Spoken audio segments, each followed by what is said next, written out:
কুম এই ঘাসের আসসালামু আলাইকুম। আমি মেহেরপুর পশু হাসপাতালের ভেটেরিনারি ফিজিশিয়ান নাজবুল হাসান।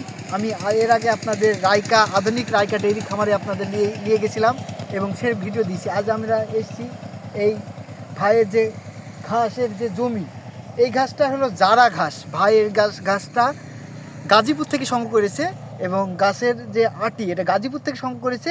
এই আটি লাগানোর পর এই গাছটা সবচেয়ে বড় 15 ফিট পর্যন্ত লম্বা হয় এবং এটি লাভজনক। শীতকালের বাড়ন কম এবং অন্য সময় অনেক বাড়ে। তাও এই ঘাসটা অন্য ঘাসের চেয়ে লাভজনক। আপনারা দেখতে পাচ্ছেন যে ঘাসের জমি ভাইয়ের, এই যে উনি এই ঘাসটা গাজীপুর থেকে সংগ্রহ করেছে, কারণ আমাদের মেহেরপুর পশু হাসপাতালে এই জাতের ঘাস নেই এবং এই ঘাসটা অনেক লাভজনক। এই ঘাসটা প্রথমে আপনাকে সংগ্রহ করতে হবে, এর কাটিং সংগ্রহ করতে হবে। কাটিং সংগ্রহ করে এক বিঘি জমিতে কাটিং যদি সংগ্রহ করেন, আপনার 4 ফিট বাই 4 ফিট অনুযায়ী আপনি কাটিং লাগাতে পারবেন এবং কাটিং লাগানোর কমপক্ষে কিছুদিন পরে এটা সর্বোচ্চ 15 ফিট লম্বা হবে এবং শীতকালের বাড়ন অনেকটাই কম এবং অন্য সময়ে এর বাড়ন অনেক বেশি এবং এই ঘাস অনেক লাভজনক।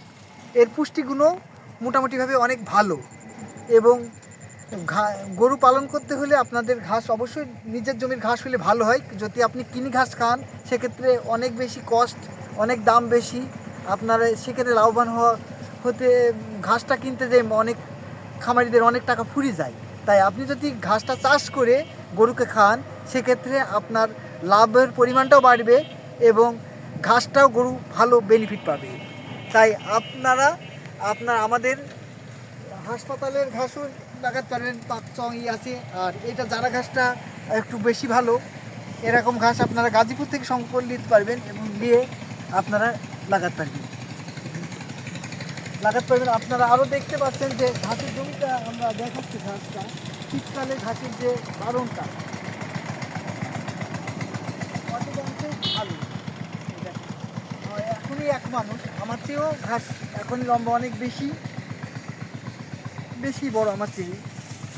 এটা শীতকালটা একটু কম বেড়েছে। শীতকাল না হলে এটা 15 ফিট পর্যন্ত বাড়ে। এটা 1 বিঘি জমির উপর এই ঘাসটা আছে। 10টা গরু পালা যায়।